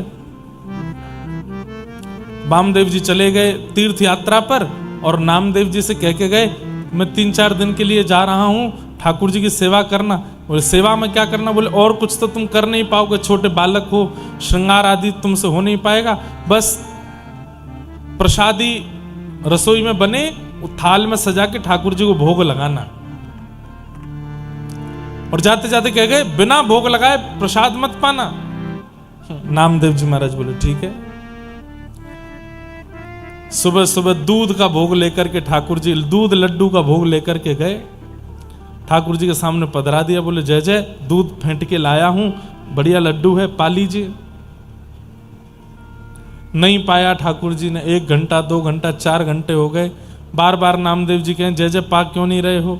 अभी आपने दूध ही नहीं पाया तो अगला प्रसाद कैसे लेके आऊं? अच्छा दूध पाने की इच्छा नहीं होगी, खिचड़ी ले आता हूं।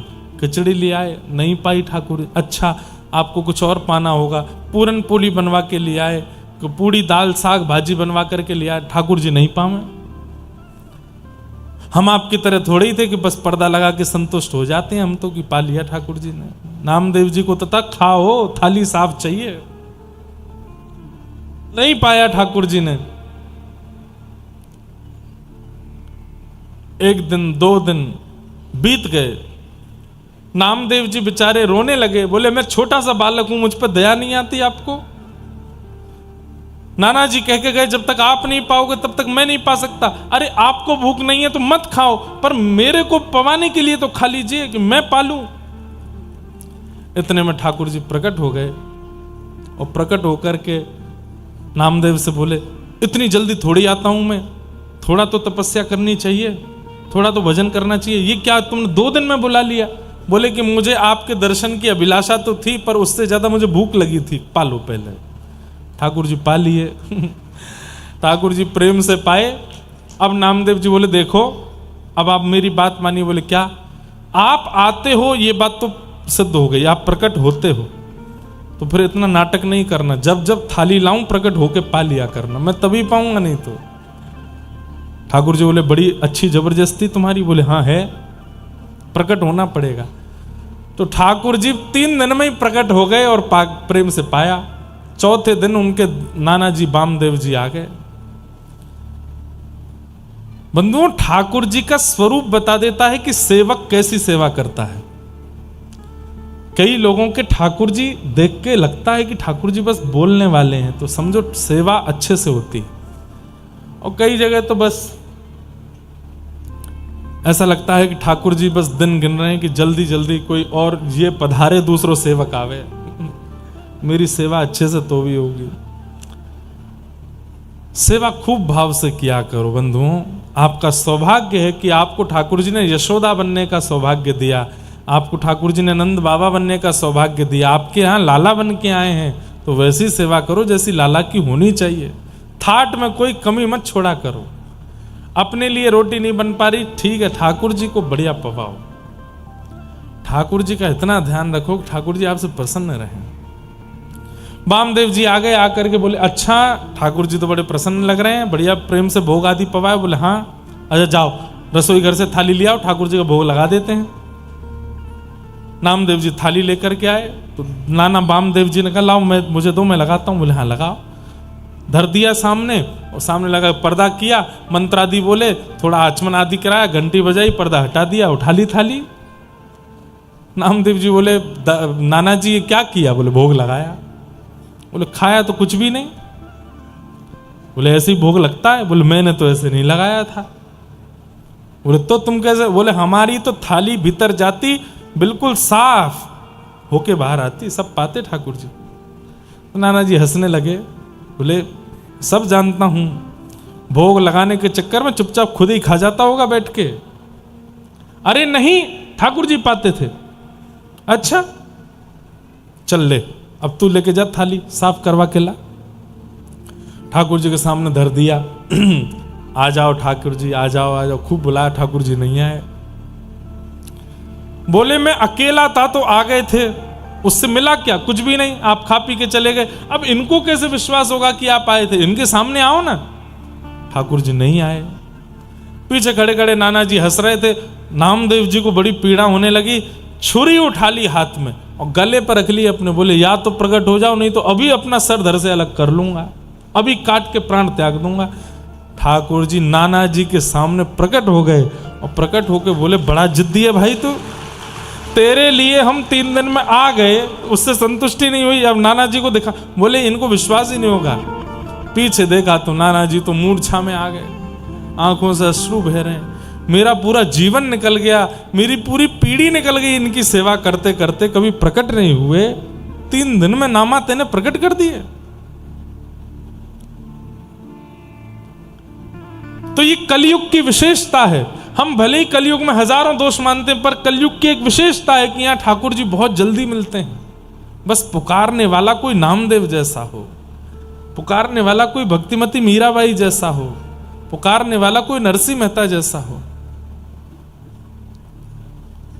ठाकुर जी कलिकाल में तो मानो जैसे तैयार ही बैठे रहते हैं कि बस कोई बुला तो ले उस भाव से। हम इसी उद्देश्य से कथा सुनाते हैं और कहते हैं, यही उद्देश्य होना चाहिए। इसी में ही कल्याण है कि एक बार अपने संपूर्ण जीवन काल में आपने बुलाया और ठाकुर जी आ गए। बस इसी पुण्य के लिए हम कथा सुन रहे हैं, एक बार ठाकुर जी को प्रत्यक्ष अनुभव करना है। नैमिषारण्य क्षेत्र में सौनकादि ऋषियों ने कहा कि भगवत प्राप्ति का साधन क्या है इस कलिकाल में। तब सूत जी महाराज कहते हैं, श्रीमद् भागवतम शास्त्रम कलौ कीरेण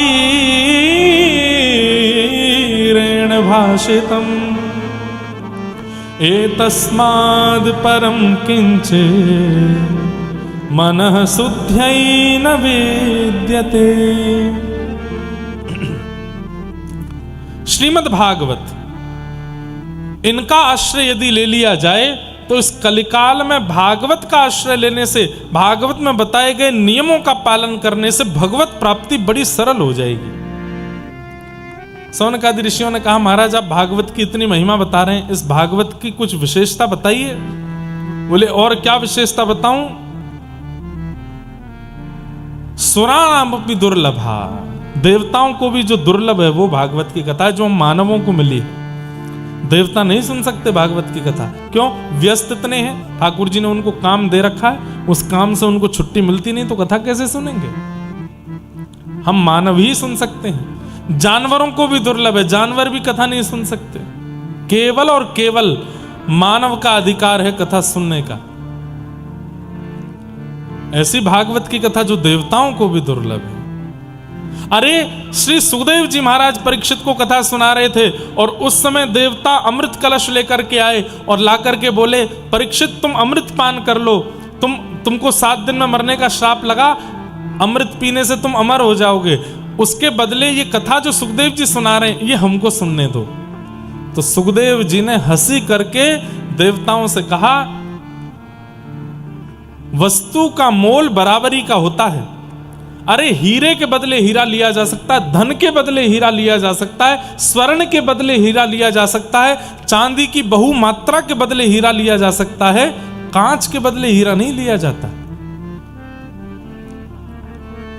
श्रीमद् भागवत हीरा है, मणि है, और तुम स्वर्ग का अमृत लेकर के आए हो कि इसके बदले हमको कथा दे दो। नहीं मिलेगी कथा। सोचिए, ये सौभाग्य मेरा है कि मैं यहां बैठ के कथा सुना रहा हूं। ये सौभाग्य अलवर वासियों का है कि यहां कथा हो रही है। देवताओं को वापस लौटा दिया था सुखदेव जी ने, अमृत के बदले भी कथा नहीं सुनाई थी। कथा धन के बल पे नहीं होती।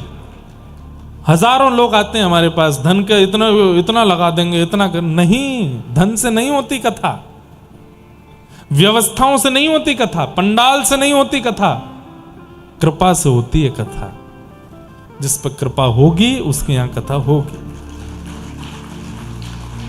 कृपा नहीं है तो कथा में चाहे आप कितना खर्चा कर दो नहीं हो पाएगी कथा।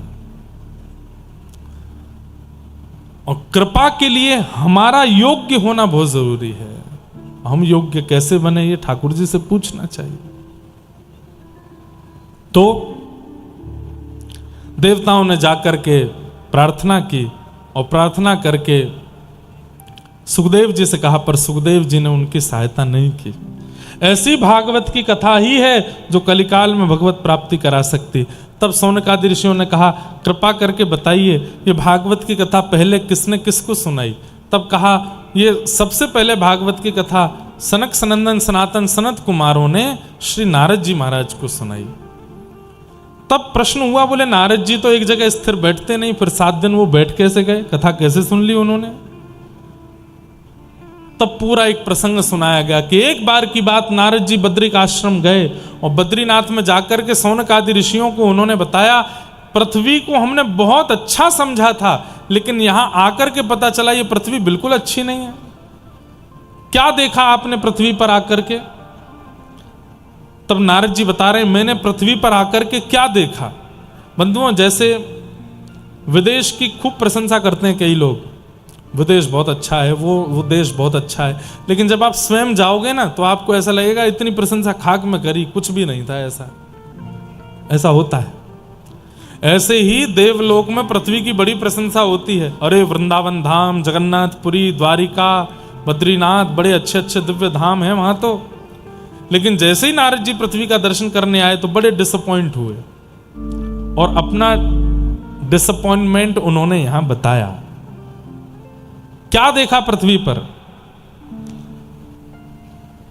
बोले मैंने क्या देखा? सत्यम नास्ति कलह, सत्यम नास्ति तपः शौचम, दया दानम न विद्यते, उदर भरिणो जीवा, बराका कूट भाषिण। पृथ्वी पर मैंने क्या देखा? कैसे हैं पृथ्वी के लोग? सत्यम नास्ति, सत्य नहीं बोलते, हर दिन एक झूठ तो बोलते ही बोलते, असत्य संभाषण करते हैं। शौचम नास्ति, पवित्र नहीं है। अच्छा एक बात बोले, केवल बोलने को ही झूठ नहीं बोलते, झूठ बहुत रूपों में होता है। हर व्यक्ति जानता है कि मैं कैसा हूं, लेकिन जैसे ही समाज के सामने, परिवार के सामने, लोक मर्यादा के सामने आता है तो अपने उस वास्तविकता को छुपा के आता है। यह झूठ नहीं है। हर व्यक्ति है कुछ पर दिखाता कुछ और है, यह झूठ है। सत्यम नास्ति, कलिकाल के लोग सत्य नहीं बोलते। शौचम नास्ति, पवित्र नहीं है। कलयुग के लोगों में पवित्रता नहीं है। पवित्रता केवल और केवल एक शरीर के रूप में रह जाती है, मन नहीं है बिल्कुल भी पवित्र। कई लोग हैं 2 बार नहाते हैं, सुबह भी नहाते हैं, रात्रि सोने से पहले भी नहाते हैं, पर मन इतना मलिन है उनका, बाहर से चमड़ी कितनी भी घिस लीजिए पर चित्त की पवित्रता नहीं है। ठाकुर जी, अरे महाप्रभु जगन्नाथ, श्री जगन्नाथ महाप्रभु कर्माबाई की खिचड़ी पाते, जो कर्माबाई बिना नहाए धोए खिचड़ी बनाती थी, दातुन करते करते खिचड़ी बनाती थी, और खिचड़ी कहीं लग ना जाए तो दातुन के पिछले भाग से चला भी देती थी। उसको खाने आते महाप्रभु। भैया ने धीरे बोल लो, कहां चिल्ला रहे हैं? बस थोड़े नेक धीरे, बस बस बस बस, बस। हमने बोल दिया। क्या बता रहा था हम? कर्मा भाई। कभी कभी व्यस्त हो जाती। अब एक बार क्या हुआ, किसी संत ने कहा कि तुम नहा धो के बनाया करो। बोले वो बिना नहाए धोई आ जाते हैं ठाकुर जी। तो बोले वो तो तुम्हारे पूर्व जन्म के पुण्य इसलिए आते हैं, जिस दिन वो पुण्य खत्म हो जाएंगे बुलाती रह जाओगी, ठाकुर जी नहीं आएंगे। बोले कैसे बनाऊं? स्नान किया करो, तिलक लगाया करो, इत्र लगाया करो, ये साड़ी पहना करो, इतने पवित्र वस्त्र, इतने नियम बता गए उसको। अगले दिन ठाकुर जी आए, ठाकुर जी आकर के बैठ गए। जगन्नाथ जी बोले कहां गई मैया? इधर से निकली दौड़ करके इधर जा रही है। ठाकुर जी क्या हुआ मैया? खिचड़ी। बोले रुक जा रुक जा, अभी नहा के आ रही हूं। नहा के आई, फिर उसके बाद में तिलक स्वरूप लगाया, फिर उसके बाद कुछ मंत्र बता दिया था पंडितों ने, वो करने लगी। फिर उसके बाद गुरुदेव कुछ संतों ने कुछ नियम बता दिए, वो करने लगी। ठाकुर जी बोले मैया ये सब क्या कर रही है? बोले रुक जा। फिर बताया, बोले पहले चूल्हे का पूजन करना, चूल्हे का पूजन करने के बाद में पात्रों का पूजन करना, सामग्रियों का पूजन करना, उसके बाद अग्नि प्रज्वलित करना, अग्निदेव को प्रणाम, फिर खिचड़ी बनाना। इतना नियम करने लगी तो ठाकुर जी बोले मैया मुझे मंदिर जाके दर्शन देने, तू ये सब कहा कर रही है? जल्दी कर्मा कहते कहते नाम तब पड़ा उनका कर्मा, जल्दी कर। अगले दिन ठाकुर जी आए ही नहीं। तो कर्मा बाई मंदिर गई। बोले आप आए क्यों नहीं आज? बोले तू इतने नियम साधन करती है, नहा रही है, धो रही है, तिलक फोटा लगा रही है, इत्र लगा रही है, मंत्र कर रही है, कभी चूल्हा का पूजन, पात्र का पूजन, चंदन लगा रही है, अग्निदेव को बुला रही है, इतना समय थोड़ी मेरे पास। बोले मुझे कोई बोल करके गया कि तुम इतना स्नान ध्यान करके नए कपड़े पहन के करोगे तो ही ठाकुर जी रुकेंगे, नहीं तो पुण्य खत्म होने के बाद ठाकुर जी नहीं आएंगे। ठाकुर जी बोले स्नान उनके लिए आवश्यक है, मंत्र उनके लिए आवश्यक है, साधन उनके लिए आवश्यक है जिनका मन पवित्र नहीं है, वो बाहर से पवित्रता रखो।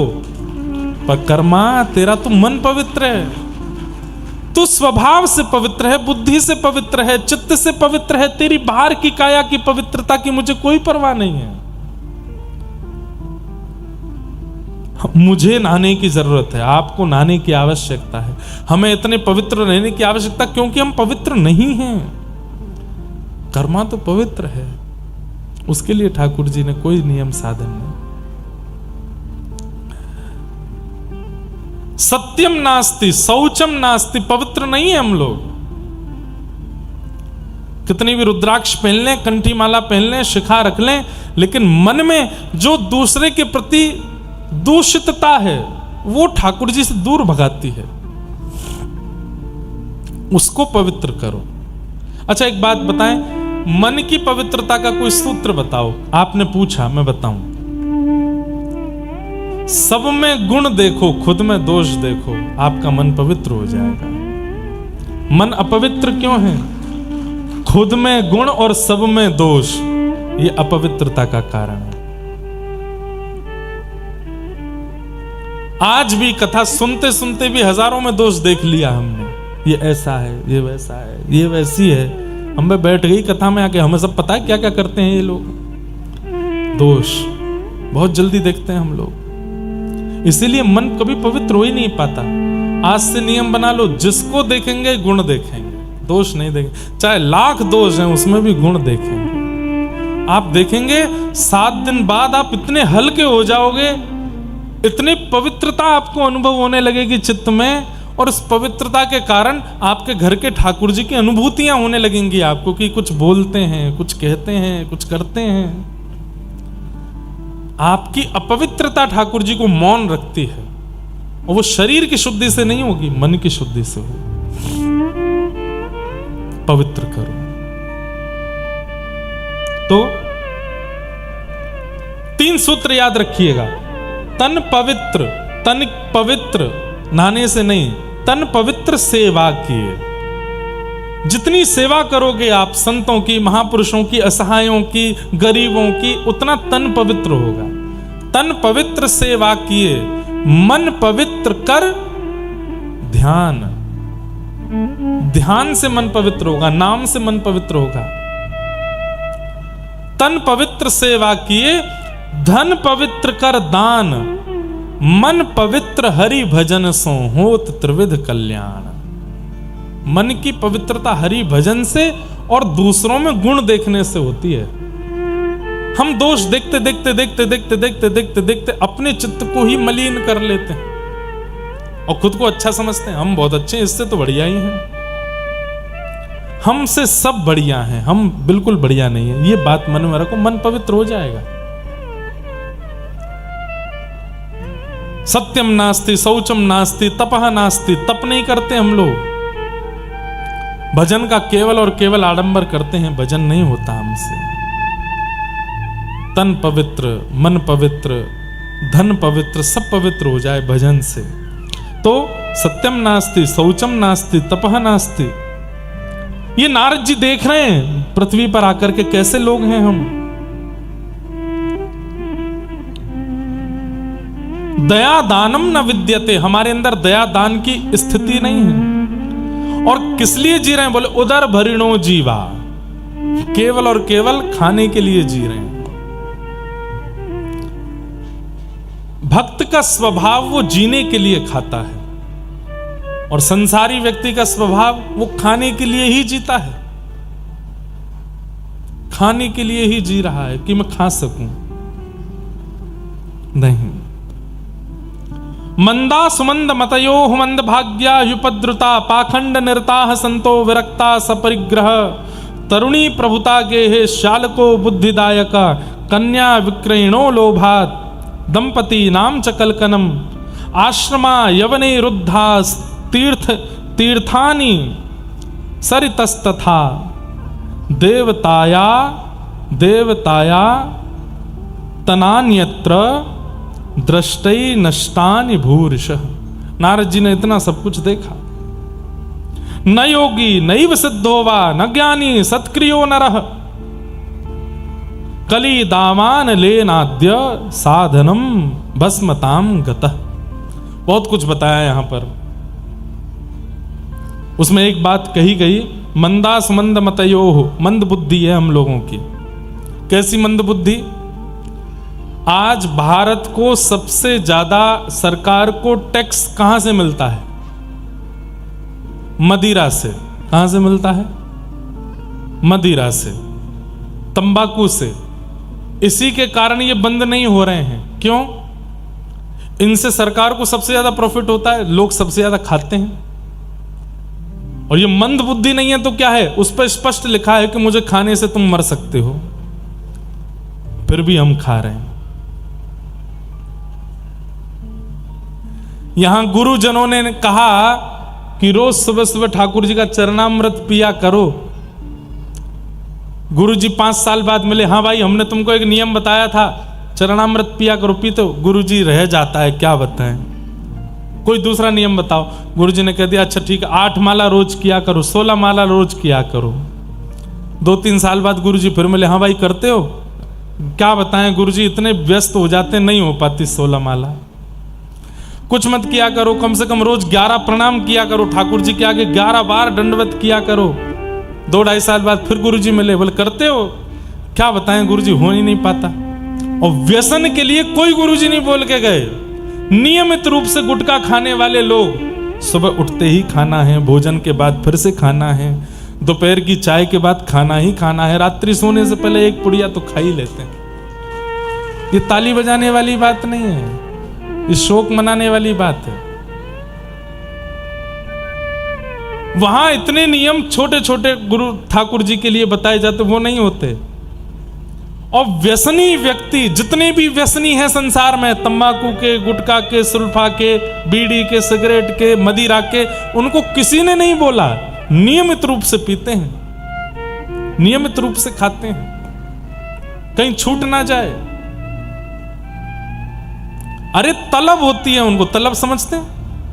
तलब होती है उनको, कई वो तलब को क्या बोलते हैं, और बेचैन होते हैं। जल्दी कथा पूरी करो महाराज जी, 7 बज गए, थोड़ा खाना। 2-4 तो ऐसे कथा में भी बैठे हैं, वो बीच में एक आध पुड़िया वो दबा के आ चुके हैं, फोन आ रहा है बहुत जरूरी, खा के बाहर वो करके घूमते रहते हैं। ठाकुर जी की बीड़ी प्रसाद, पान प्रसाद, ये तो ठीक है, तंबाकू नहीं खाना चाहिए, मदिरा नहीं पीनी चाहिए।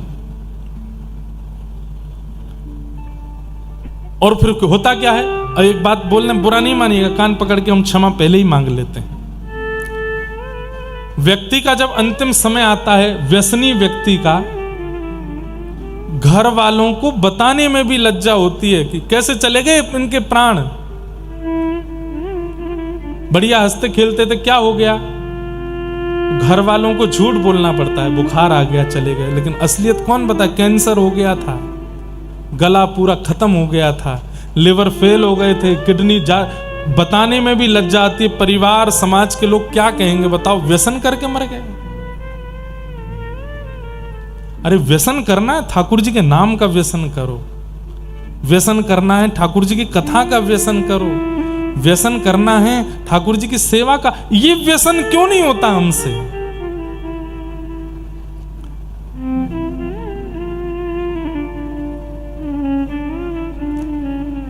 मौत का खेल है व्यसन करना, मौत से खेल रहे हैं, जबरदस्ती मौत को अपने गले लगा रहे हैं। इतनी संपत्ति संतान क्यों बनाई फिर जब मरना ही है ऐसे?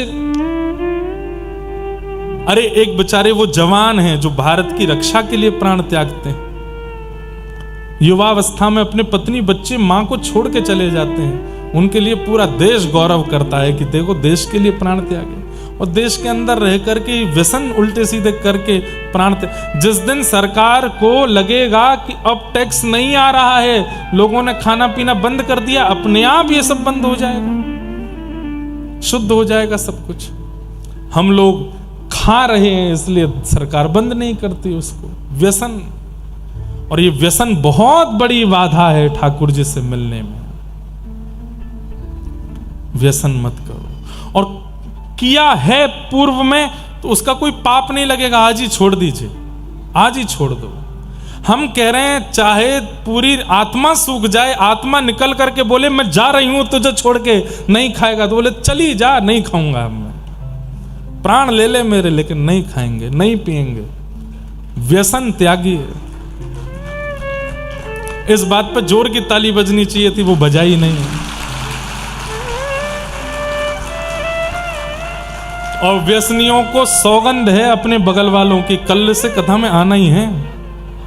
कल हम नहीं बैठ रहे यार यहाँ पे, ये तो क्या है, हमारी क्लास लगा रहे बैठ के। जितने भी जो भी खाने पीने वाले बैठे हैं उनको अपने बगल वालों की सौगंध है। अब बगल वाले जिम्मेवारी रखें, ओ भैया कल आ जाइयो, तेरे हाथ जोड़ूं। किसी का उद्देश्य कथा सुनने का भगवत प्राप्ति है, किसी का उद्देश्य पुण्य की प्राप्ति। व्यसनियों का एक ही उद्देश्य है कि 7 दिन में छूटना है, छोड़ना है। अब तंबाकू कैसे बनता है सब जानते हैं, पर तंबाकू में सुपारी ठीक है, तंबाकू में और सामग्रियां ठीक, पर जब तंबाकू में तंबाकू आता है इतने में ही वो तामसी हो जाता है। और तंबाकू के जो पौधे होते हैं या जो बीज से जिससे वो प्रकट होता है, गौ के रक्त से प्रकट हुआ वो। एक बार की कथा है, देवताओं से किसी बात पर ठाकुर जी का थोड़ा एक युद्ध हुआ। तो देवताओं कभी जीत ही नहीं सकते भगवान से, भगवान तो सुदर्शन चक्र चलाएंगे सबका वध एक बार में। लेकिन तभी देवताओं ने एक चतुराई अपनाई। क्या? एक बार देवताओं ने यज्ञ किया था तो सुरभि गौ माता ने पूछा था कि क्या वरदान चाहिए, तो इंद्र ने कहा था कि जब कभी भी हमें जरूरत पड़े तो हमारे सामने आ जाना। ठीक है, आज जब लगा कि ठाकुर जी से युद्ध करना, हम मारे जाएंगे, इनसे तो नहीं जीत पाएंगे, तब इंद्र ने सोचा एक ही उपाय है। बोले क्या? हम देवताओं के चारों तरफ गैया आकर के अगर खड़ी हो जाए हमारी रक्षा में, तो ठाकुर जी गैया पर कभी प्रहार नहीं करेंगे। तुरंत सुरभि मैया को याद किया, सुरभि प्रकट हो गई। बोले आज्ञा करिए इंद्र, मैं क्या सहायता करूं? बोले आपने कहा था कि कभी सहायता हो तो हमें बुला लेना, आज हमें आपकी सहायता चाहिए। बोलेगा हमारा युद्ध हो रहा है भगवान से। बोले भगवान से? बोले हाँ, एक बात पर युद्ध हो रहा है और ठाकुर जी हमको सबको मार देंगे, अब तुम चारों तरफ खड़ी होकर हमारी रक्षा करो, वो तुम पर कभी प्रहार नहीं करेंगे। तो गऊ के नेत्रों में अश्रु आ गए, ये तो मेरा गलत प्रयोग किया तुमने, मेरे ही प्राण जो मुझे प्राण मानते हैं ऐसे ठाकुर जी के सामने मुझे खड़ा कर रहे हो। इंद्र ने कहा अपनी बात से पीछे मत हटना, आपने कहा था कि आप रक्षा करोगे। सुरभि बोली मैं वचनबद्ध हूं तो मुझे होना पड़ेगा। असंख्य गैया प्रकट हो गई सुरभि और चारों तरफ से देवताओं को घेर लिया। ठाकुर जी के आगे हाथ जोड़े गऊ ने, मुझे क्षमा कर दे नाथ, मैं वचन दे चुकी थी और इस इंद्र ने कितनी चतुराई से आज मेरा प्रयोग किया जब पता चला कि आप विपक्ष में। ठाकुर जी ने तुरंत गरुण जी को बोला कि चलो हमारी पराजय हुई, जिस बात पर हमारा इंद्र का द्वेष, इंद्र की विजय, हम गैया पर हाथ नहीं उठाएंगे, हम अपनी हार स्वीकार करते हैं। गरुण जी को क्रोध आया, बोले ठाकुर जी आपको दया आ रही होगी पर मुझे नहीं आ रही है, मुझे बहुत क्रोध आ रहा है। अरे इन गौओं को अपना वचन तोड़ देना चाहिए, जब सामने आप खड़े हैं तब वचन के पालन की क्या आवश्यकता। तब ठाकुर जी बोले अरे नहीं नहीं नहीं, ये आवश्यक है भाई, वचन दिया है और वो वरदान मांगा था, उसका वचन है, इसमें ये तोड़ नहीं सकते। तो गरुण जी इतने क्रोध में थे, वेग में थे, उनका मन तो नहीं था, पर जोर से जैसे ही उन्होंने अपने पंख नीचे मारे ठाकुर जी को लेकर उड़ने के लिए, इतना वेग प्रकट हुआ कि कुछ गाय आपस में टकराई और कहीं कहीं छिलने पर जो शरीर से रक्त प्रकट हुआ वही रक्त पृथ्वी पर गिरा और उन्हीं से तामसिक पदार्थ प्रकट हो गए जिनमें एक तंबाकू भी है। अब खा लीजिए और कह लीजिए हम गौ रक्षक हैं। कैसे मिल जाएंगे ठाकुर जी तंबाकू खाने वाले को? नहीं मिल सकते। व्यसन कोई भी अच्छा नहीं है, संसार में कोई भी व्यसन हो। और मैं खुले मंच से कह दूं, हमारे व्रज में होली में खूब भांग होती है, सब होता है, पर भैया ये भांग भी बाधा है, कोई व्यसन अच्छा नहीं है। अरे आप किसी दिन अपनी कमर थपथपा के कह सको कि मुझ में कोई व्यसन नहीं है, A to Z कोई संसार का कोई व्यसन में है ही नहीं। बस एक ही व्यसन है, क्या? राधा नाम का व्यसन है, कृष्ण नाम का व्यसन है, ठाकुर जी की कथा का व्यसन है। व्यसन मुक्त हो जाइए। तो ये सब देख करके नारद जी बड़े दुखी हुए। तभी नारद जी वृंदावन पहुंचे, वहां देखा भक्ति महारानी, उसके गोद में दो वृद्ध लेटे थे, ज्ञान और वैराग्य। भक्ति महारानी ने कहा मेरे पुत्र दोनों वृद्ध हो गए, इनकी युवावस्था के लिए कुछ करो। तब नारद जी ने बद्रीनाथ जाके सनत कुमारों से पूछा। सनत कुमारों ने कहा भागवत की कथा, यही एकमात्र साधन है जिससे ज्ञान वैराग्य युवा हो सकते हैं। हम सबके भी ज्ञान वैराग्य वृद्ध हैं, आज से अब धीरे धीरे युवा होंगे, 7वें दिन बिल्कुल युवा हो जाएंगे। बस हमारे जाने के बाद भी वो युवा रहें, इसका ध्यान रखिएगा। भागवत की कथा हुई, सनत कुमारों ने आकर के कथा सुनाई। भक्ति ज्ञान वैराग्य तीनों युवा हो गए। भक्ति सुतौ तौ तरणौ गृहीत्वा प्रेमैक रूपा सहसा विरासित। श्री कृष्ण गोविंद हरे मुरारे हे नाथ नारायण वासुदेव नाथेति नामानि मुहुर्वदन्ति। भक्ति ज्ञान वैराग्य युवा हो गए। भक्ति महारानी बड़ी प्रसन्न हुई। तत्पश्चात गोकर्ण की कथा सुनाई गई, जहां पर आत्मदेव के कोई संतान नहीं थी। पत्नी ने सहेली के पुत्र को अपना बताया, जिसका नाम धुंधुकारी रखा। अत्यंत दुष्टता के कारण मृत्यु के बाद प्रेत बना और गया श्राद्ध से भी मुक्त नहीं हुए। तब उनके भाई गोकर्ण जी ने उनके निमित्त कथा करी, तब वे अपनी प्रेत योनि से मुक्त होकर के भगवत धाम पधारे। बोलो भागवत महापुराण की जय। ये सब महात्म के प्रसंग हमने आज सुने हैं।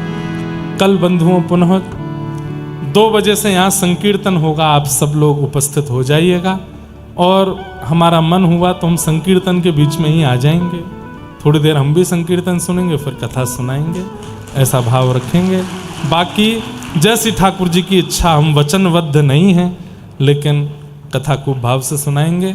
आप लोग बड़े प्रेम और भाव से आइए, खूब सारे प्रसंग, खूब उत्सव, खूब आनंद के साथ में कथा श्रवण करेंगे। सबको जय श्री कृष्ण, जय श्री कृष्ण, जय सिया राम, जय सिया राम, जय श्रीमन नारायण। जय श्रीमन नारायण।